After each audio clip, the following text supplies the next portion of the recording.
Hello everyone. Supreme court के द्वारा एक मामले की सुनवाई करते हुए बुलडोजर प्रणाली पर रोक लगा दी है। बुलडोजर के माध्यम से हो रही कार्रवाइयों को लेकर के ये याचिका यहां पर लगाई गई थी, जिसमें सुप्रीम कोर्ट ने अपने फैसले में कई सारे बिंदुओं को यहां पर इंगित किया है। आज हम इसी मामले को यहां पर समझने का प्रयास करेंगे कि क्या बुलडोजर प्रणाली यहां पे संविधान के विरुद्ध है, सुप्रीम कोर्ट के द्वारा इस पर रोक क्यों लगाई है, बुलडोजर न्याय प्रणाली है क्या और इसके तहत यहां पर इसका विरोध क्यों हो रहा है, इसमें किस तरीके की प्रक्रिया अपनाई जाती है। तो सबसे पहले हम यहां पे समझने का प्रयास करेंगे कि सुप्रीम कोर्ट ने अपने फैसले में किन किन बिंदुओं को यहां पर इंगित किया है। सुप्रीम कोर्ट ने जो फैसला यहां पर सुनाया है उसमें देखा जाए तो दो मुख्य पहलू हैं।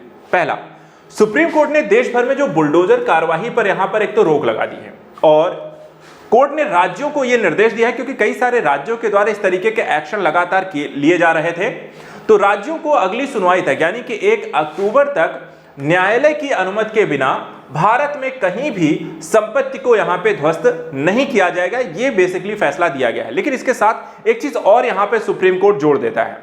सुप्रीम कोर्ट यह भी कहता है कि अपने आदेश में कि सार्वजनिक सड़कों, फुटपाथों आदि पर किसी भी अनधिकृत निर्माण पर यह फैसला लागू नहीं होगा, यानी कि वहां पर आपको इस तरीके अतिक्रमण पर कार्रवाई सरकारें कर सकती हैं।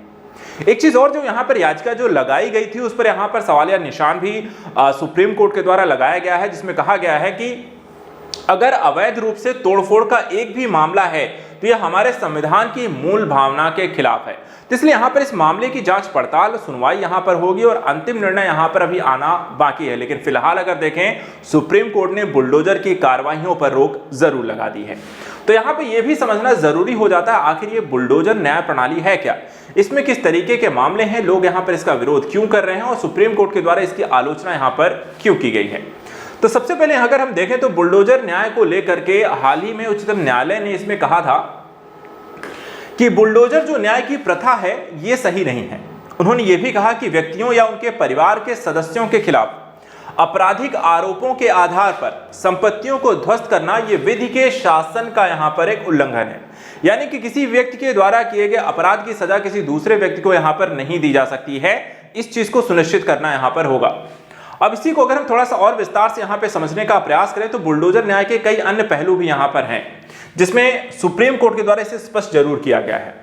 बुलडोजर न्याय में यहां पे जो तात्पर्य है कि आपराधिक गतिविधियों, दंगों के संलिप्तता के संदिग्ध व्यक्तियों की संपत्ति को बुलडोजर का उपयोग करके यहां पे ध्वस्त करने की प्रथा है, जिसमें प्रायः विधि की उचित प्रक्रिया का पालन नहीं किया जाता है। और यहीं पर एक मुद्दा जो है, जो समस्याप्रद है, जो यहां पर न्यायालय के अधीन यहां पर आया है मामले की, जिस पर सुनवाई हो रही है। इस तरह के मामले देखा जाए किसी एक राज्य में नहीं है, बल्कि अगर हम देखें तो उत्तर प्रदेश, दिल्ली, मध्य प्रदेश, गुजरात, असम, महाराष्ट्र सहित भारत के कई सारे राज्यों में देखा जाए तो इसको धीरे धीरे अपना लिया गया है। अतिक्रमण या अनधिकृत निर्माण के नगरपालिका कानूनों के तहत ध्वस्तीकरण को यहां पे उचित ठहराया जा सकता है और इसीलिए यहां पे सुप्रीम कोर्ट ने यहां पर इस तरीके के मामलों में इस आदेश पर रोक नहीं लगाई, यानी कि अगर आप सड़कों, फुटपाथों या कहीं अन्य आप अतिक्रमण कर रहे हैं, अनधिकृत है, तो वहां पर आप तोड़फोड़ अभी भी कर सकते हैं। यह प्रथा देखा जाए उच्चतम न्यायालय के द्वारा निर्णय जैसे कि सुदामा सिंह एवं अन्य बनाम दिल्ली सरकार और अजय माकन एवं अन्य बनाम भारत संघ में उल्लिखित उचित प्रक्रिया आवश्यकताओं को दरकिनार कर देती है। इस मामले को उल्लेख किया गया, उस पे यहाँ पे कार्रवाई, यानी कि पूरे मामले को आप विधि के अनुरूप अगर देखते हैं तो अगर यहाँ पर नहीं अपनाया जा रहा है या उचित कार्रवाई सरकार की तरफ से नहीं की जा रही है तो यहाँ पर देखा जाए तो मामला सोचनी है और एक तरीके से पर विचार भी करना जरूरी है और सुप्रीम कोर्ट यहीं इसीलिए इस मामले की पूरी सुनवाई करेगा। अब यहाँ पर कुछ अन्य बिंदुओं को भी समझ लेते हैं इस पूरे मामले के संदर्भ में। देखिए, यहाँ पे उच्चतम न्यायालय ने हाल ही में इस प्रथा की निंदा की और इस बात पर जोर दिया है कि आरोपों के आधार पर संपत्तियों का ध्वस्त करना विधि के शासन और विधि की उचित प्रक्रिया का यहाँ पे उल्लंघन है।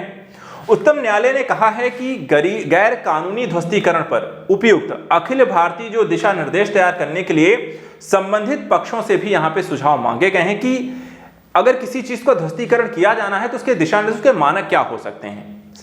साथ ही विश्लेषण से यह भी पता चला है कि प्रक्रियात्मक दिशा निर्देशों को प्रासंगिक कानून और नियमों में शामिल किया जाना चाहिए। प्रत्येक चरण पर अनेक जांच पड़ताल बिंदुओं के साथ चरणबद्ध तरीके से संरचित यहां पर किया जाना चाहिए, ताकि यह भी सुनिश्चित किया जा सके कि कोई भी प्रतिकूल या अपरिवर्तनीय कार्यवाही करने से पहले सभी आवश्यक कदम यहां पर उठाए गए हैं। यानी कि यदि आपको बुलडोजर प्रणाली को अपनाना भी है तो उसके लिए कुछ मानक होने चाहिए, कुछ दिशा निर्देश होने चाहिए और उन सभी चीजों से नियमों को पालन करने के साथ ही यहां पर इस तरह के कदम उठाए जाने चाहिए। तो इसमें क्या क्या यहां पर हो सकता है, प्रक्रिया क्या है वो समझिए। तो इसमें 3 चरणों में पूरी प्रक्रिया यहां पर अपनाई जाने की बात की गई है। एक विध्वंस पूर्व चरण, एक विध्वंस के दौरान और एक विध्वंस के पश्चात। सबसे पहले यहां पर अगर हम देखें विध्वंस पूर्व जो चरण यहां पर है, इसमें क्या करना है। सबसे पहली चीज सबूत का भार, यानी कि विध्वंस और विस्थापन को उचित ठहराने के लिए सबूत का भार प्राधिकारियों पर डालना, जिससे मानव अधिकारों की सुरक्षा यहां पर सुनिश्चित हो सके। यानी कि सबूत होने चाहिए कि बेसिकली जो चीज का आप ध्वस्तीकरण करने जा रहे हैं वो यहां पर उन नियमों का उल्लंघन करते हुए या तो बना है या फिर अपराधों में यहां पर उसकी संलिप्तता डायरेक्टली यहां पर है। नोटिस और प्रचार, भूमि अभिलेखों और पुनर्वास योजनाओं के बारे में जानकारी सहित एक तर्कपूर्ण नोटिस प्रदान करना ताकि प्रभावित व्यक्तियों को प्रतिक्रिया देने के लिए भी यहाँ पे पर्याप्त समय मिल सके।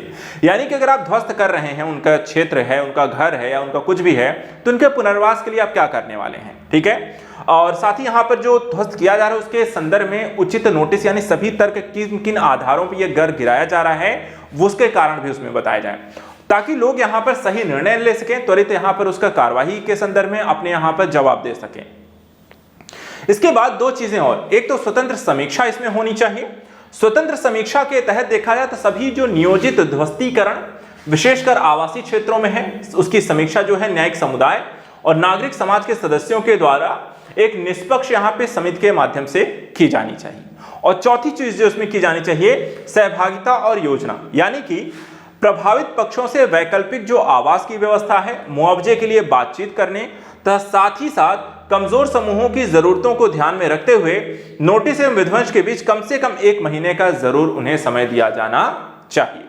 तो ये एक प्रक्रिया है जो विध्वंस के पूर्व यहाँ पे अपनाई जाए। उसके बाद जब आप विध्वंस का समय शुरू होता है यानी विध्वंस के दौरान, तो यहाँ पे 3 चीजों पर ध्यान रखना होगा। क्या क्या करना चाहिए। सबसे पहले बल का न्यूनतम प्रयोग करें, यानी कि शारीरिक बल और बुलडोजर जैसी यहां पे भारी मशीनरी के प्रयोग से बचना। अधिकारी की उपस्थिति वहां पे जरूर होनी चाहिए इस प्रक्रिया की निगरानी के लिए, ताकि विध्वंस में शामिल न होने वाले सरकारी अधिकारी वहां पे हैं, उनके कह सकते हैं कि उपस्थिति में ही कोई भी यहां पर अगर ध्वस्तीकरण हो रहा है तो वहां पर उनकी उपस्थिति में हो। और निर्धारित समय, यानी कि अचानक कार्यवाही से बचने के लिए ध्वस्तीकरण का समय पहले से यहां पे तय किया जाना चाहिए। ऐसे नहीं किसी भी दिन पहुंच गए और आपने गिरा दिया, तो सब चीजें यहां पर पहले से ही फिक्स होनी चाहिए। और उसके बाद पुनर्वास पर काम करना होगा। पुनर्वास के संदर्भ में यहां पर देखिए 3 चीजें हैं कि यह सुनिश्चित करना चाहिए कि कोई भी बेघर ना रहे, पर्याप्त अस्थायी या अस्थायी आवास का यहां पे समाधान प्रदान किया जाए उन्हें। शिकायत के निवारण भी तुरंत होना चाहिए, यानी कि प्रभावित व्यक्तियों के लिए ध्वस्तीकरण निर्णयों को चुनौती देने हेतु त्वरित शिकायत निवारण तंत्र का भी स्थापन होना चाहिए। और उपाय के तौर पे मुआवजा, क्षतिपूर्ति और मूल घरों में संभावित वापसी जैसे उचित उपाय भी यहां पर सुनिश्चित करने चाहिए, ताकि यहां पर बुलडोजर न्याय प्रणाली किसी भी के लिए अभिशप्त कार्यवाही यहां पर न बन जाए और विधि के शासन के अनुरूप यहां पर यह कार्यवाही होनी चाहिए। फिलहाल आज के लिए इतना ही। कुछ नई न्यूज को लेकर के, इंपॉर्टेंट खबरों को लेकर के हम लगातार आपके बीच आते रहेंगे। चैनल्स को सब्सक्राइब जरूर करके रखिए। आज के लिए इतना ही। Thank you so much and good luck.